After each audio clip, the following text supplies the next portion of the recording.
So yun po mga idol, no? Isa mapagpalang araw po sa inyong lahat. Kahapon nakauwi po kami ni Dudoy. No? Safety naman po kami nakauwi. At gusto ko po magpasalamat una sa Panginoon, sa inyo po mga idol. No? Mga dasal po ninyo para sa safety po namin. Yan din po yung dahilan bakit naging mission accomplished po tayo sa pagpatay dun sa unang superior, si Commander Agimat. No? Dito po ako ngayon sa isang lugar na makikita niyo po yan. Hindi ko lang po sasabihin kung saan banda to kasi medyo critical na po yung sitwasyon. Marami pong lugar na ganito yung hitsura pero may sagingan.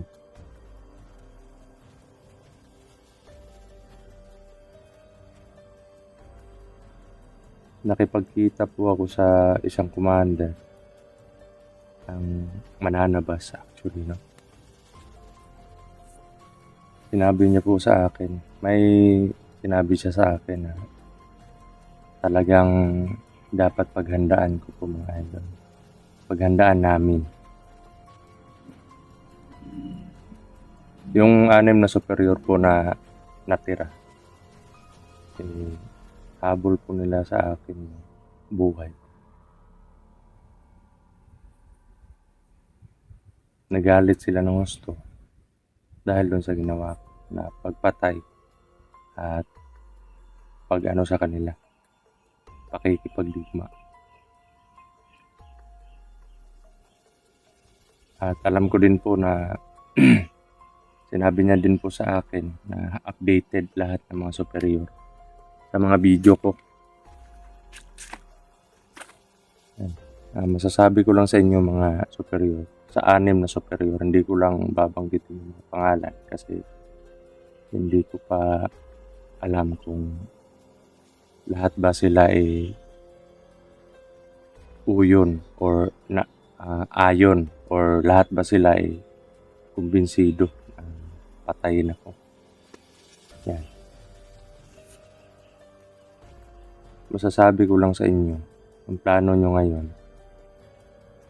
para to sa mga superior. Hindi ko hangad yung gulo. Hindi ko hangad yung makapatay ng tao.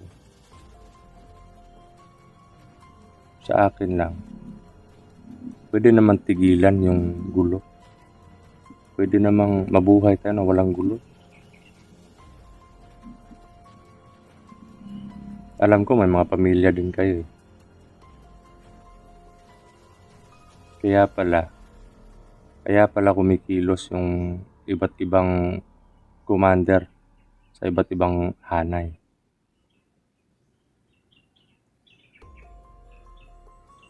Kasi sa isang hanay po mga idol, hanay ng superior nasa nasa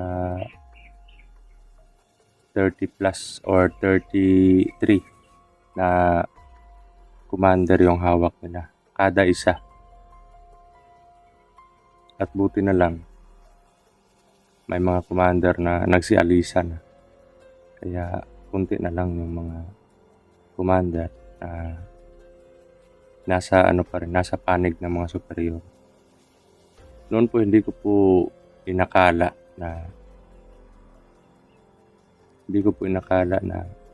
kayo ng mga superior gagaya dun sa pinagkasunduan ni Medalyon tsaka ng Turo. Akala ko kayo yung haligi ng mabubuting mananabas. Pero nilalaro nyo lang pala yung mga isip ng mga mananabas o ng mga commander. At alam ko na pakanaan nyo din. Pakanaan nyo lahat. Kaya nagkasalpukan yung mga dating commander. kagaya ko na may mga mananabas na pumunta sa masasamang gawain. Akala ko tutol kayo nun. Akala ko hindi nyo ginusto yung ginawa nila. Pakana nyo lang pala yun para matira matibay. At kung sino yung matitira, yun yung gagamitin nyo. Sa mga bibiktima, yun yung gagamitin nyo sa mga plano ninyo. Ganito kasi yun mga idol, explain ko po dati.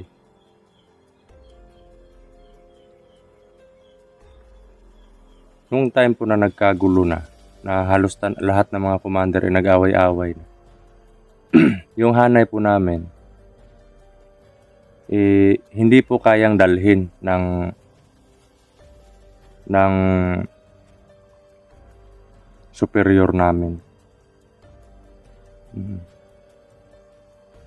Hindi ko lang po babanggitin kung sino yung superior namin kasi hindi ko rin po alam kung kasama ba siya dun sa plano na pagpatay sa akin kasi hindi po siya nabanggit ng isang commander kanina na nakipagkita sa akin. Hindi ko lang po babanggitin kung sino yung commander na yun para sa safety niya din po. Pero active po yan. Active na commander yan mga idol. Commander ng mananabas din. Yung sa akin po mga idol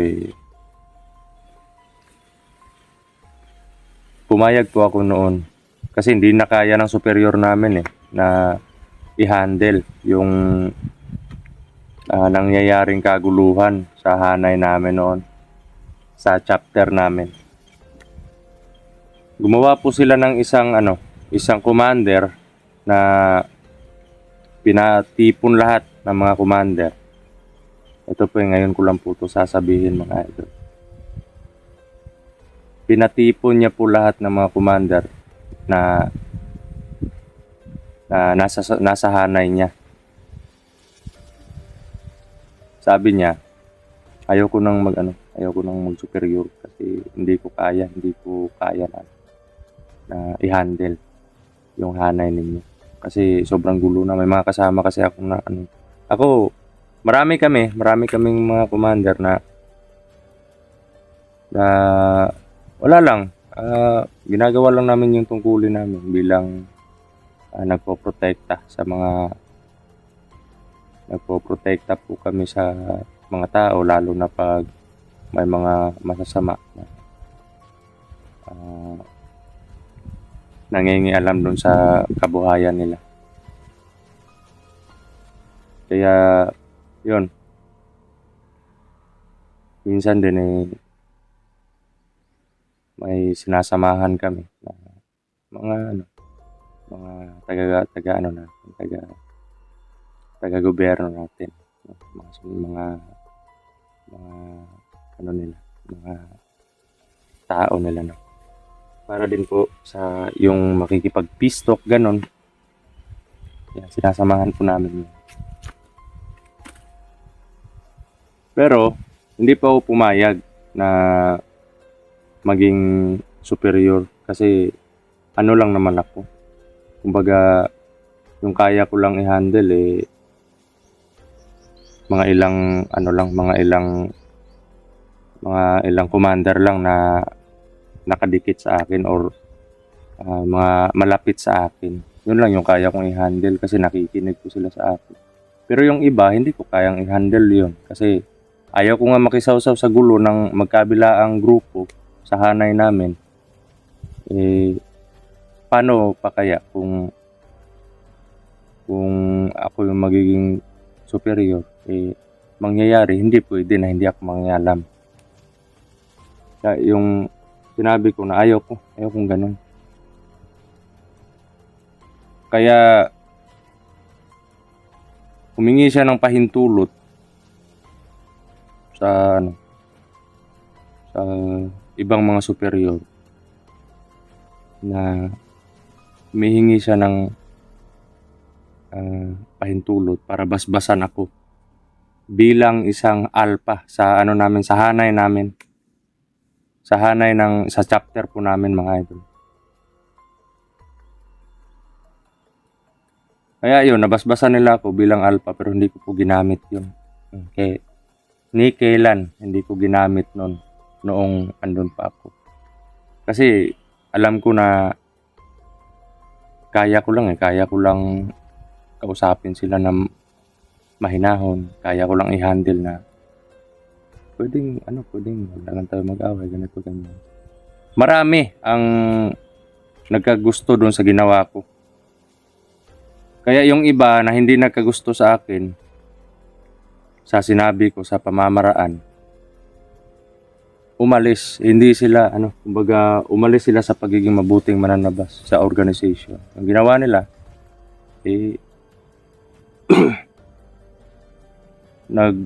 nagtipon-tipon yung against doon sa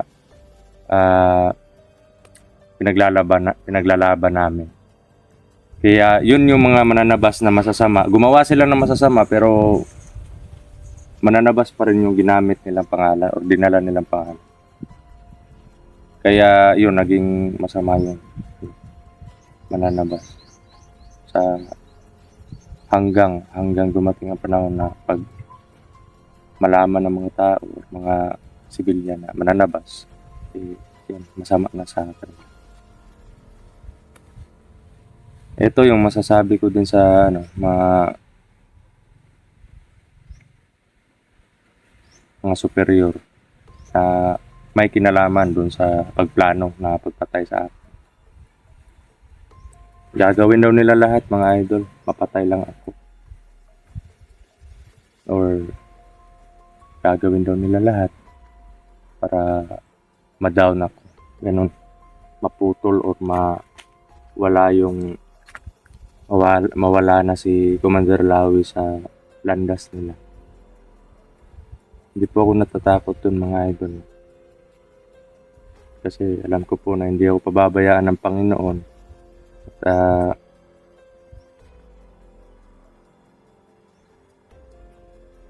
yun nga, dyan din po kayo. Nagdarasal, nagmamahal. Darasal para sa kaligtasan namin, bawat isang hunters. At alam ko din yung plano ninyo, mga superior, no, na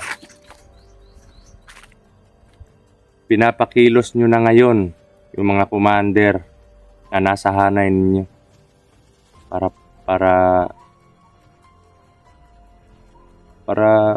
tapusin ako, ganun.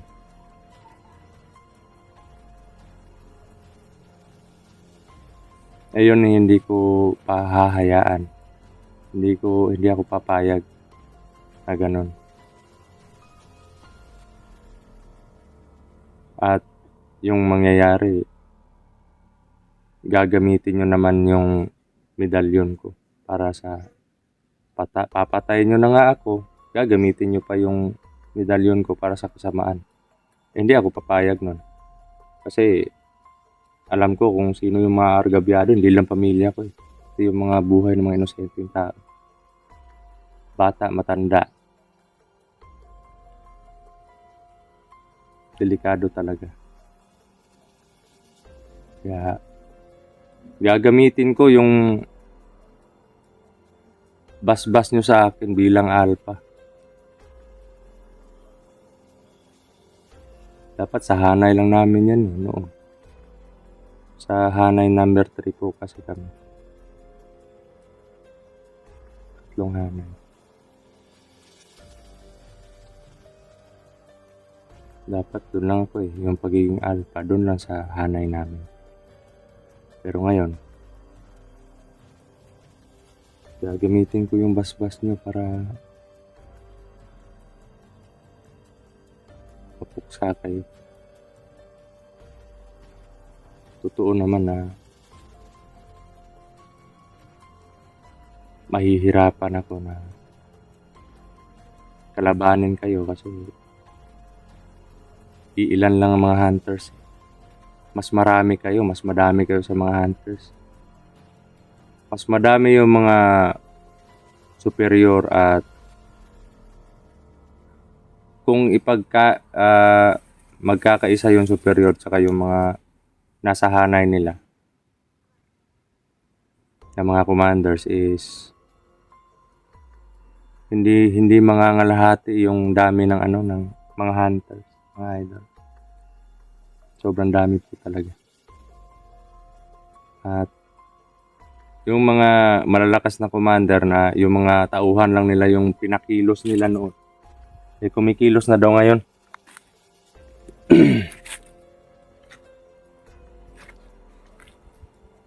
Kumikilos na daw ngayon, mga idol. Patay na ko. At maraming salamat, bro, kapatid, sa sa sinabi mo or sa impormasyon na binigay mo sa akin. Handa ako makipaglaban at para din naman sa mga commanders na nagbagong buhay na.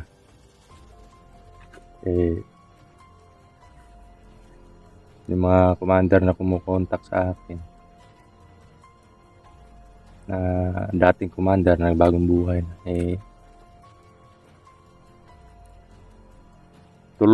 tuloy lang yung laban ko.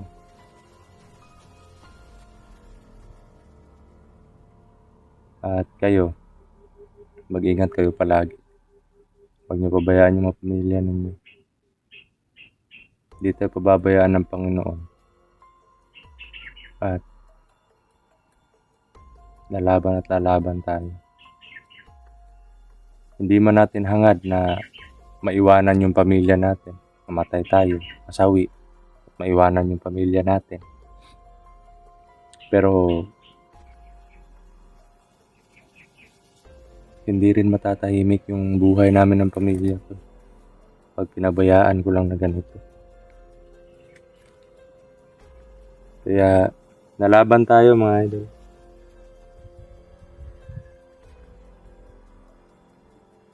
Kumikilos na sila.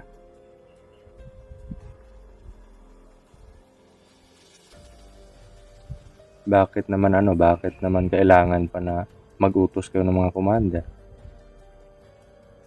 Pwede naman na magpang-abot na lang tayo sa isang location.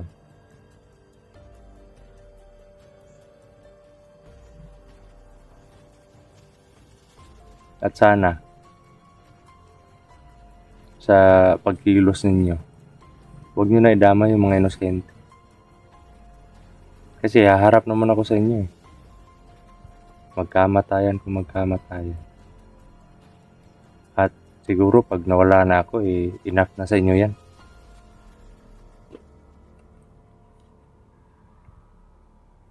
Or tumigil na siguro kayo sa ninyo.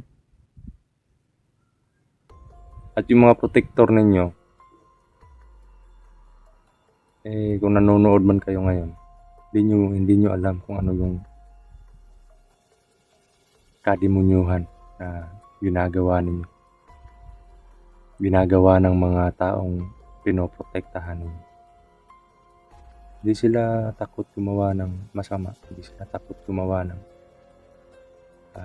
mambiktima ng mga inosente dahil andyan kayo. Pero ito lang masasabi ko, hanggat kaya ko. Hindi lang naman ako yung hunters na gustong pabagsakin kayo lahat. Marami. Mawala man ako sa laban, hindi man ako magtagumpay,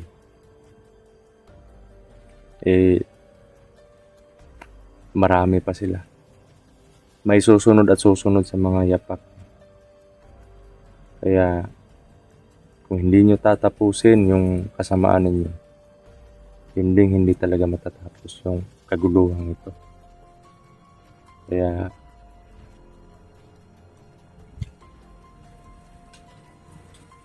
be the best man win. Yan lang yung masasabi ko sa inyo, mga superior.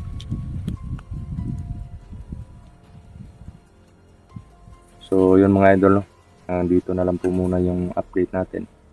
Kailangan ko po makauwi dahil hanap ako ng ano namin doon sa mga pagkain. Yun nga, may mga pangailangan din. Bago kasi ako lalakad, papuntang exploration, kailangan ko muna na ah,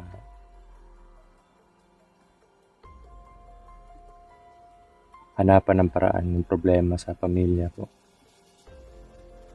Alam niyo naman na naghihirap din po kami. Mga baon ng mga bata, gano'n, pagkain, ulam nila sa araw-araw na pag-school.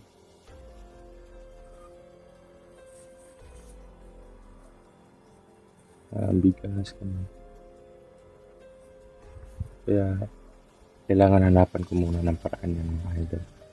Tsaka ako babalik doon sa bundok. Pero baka bukas. Bukas or sa susunod na araw, hindi ko pa alam. Saan sa akin lang. Uwi ako sa bahay at hanap ng paraan. So, yun. Pag-pray nyo po mga idol na sana matapos na itong gulo na to. Para hindi naman po ako, kahit matapos yung gulo na to, hindi naman po titigil sa sa pag-upload ng mga video kasi yun, kita nyo naman doon sa kabilang channel ko ng mga idol kay Kuya Dong Vlog. Yan. Namamana tayo. Makikita nyo din naman po. Hindi po mawawala. At yun nga. Matapos lang tong gulo na to. Kahit sa mga co-hunters ko, matapos lahat-lahat ng nila. Magtagumpay sila sa mission nila, magtagumpay din ako sa mission ko.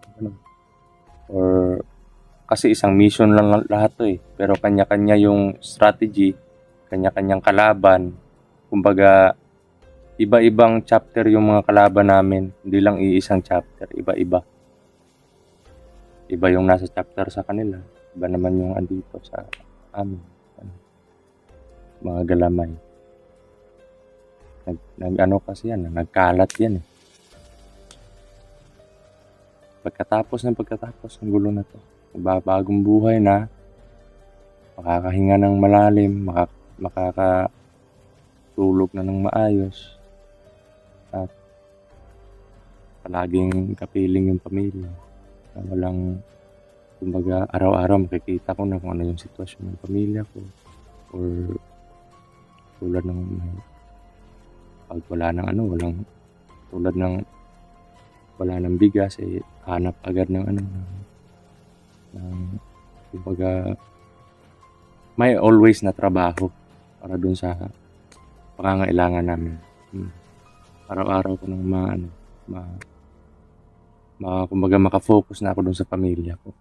Kasi ngayon, yung asawa ko kasi, minsan, sinasabi, kumusta na kayo dyan? Ganyan. Kumusta kayo mga bata? Okay lang kami. Huwag ka mag-alala. Ikaw yung mag-ingat yan. Ikaw yung naaalala namin. Huwag mo pabayaan sarili mo. At laban lang. Mag-ingat palagi. Be safe. Sabi ng ganun. Okay lang daw sila. Pero pag nakauwi na ako, dyan ko lang malalaman na ilang araw nang walang bigas. Dyan ko lang malalaman na nag-aano na pala siya. Kumbaga, nanghihiram na lang ng bigas sa kapitbahay. Ganun. So, yun nga yun na sitwasyon ng pamilya ko. Mahiyain yung asawa ko eh. Mahiyain yan. Mahiyain. Pero, alang-alang sa pamilya namin, sa mga anak namin. Sinantabi niya yung pagka mahiyain. Kaya, naawa talaga ako sa pamilya. Pero, ganoon pa man. matatapos din 'to mga idol. At 'yun, isang mapagpalang araw po sa inyong lahat. God bless at more power po sa atin lahat mga idol. Ito po si Brad Dudong Adventure, ang nagsasabing mahal na mahal ko po kayo lahat mga idol. Salute po.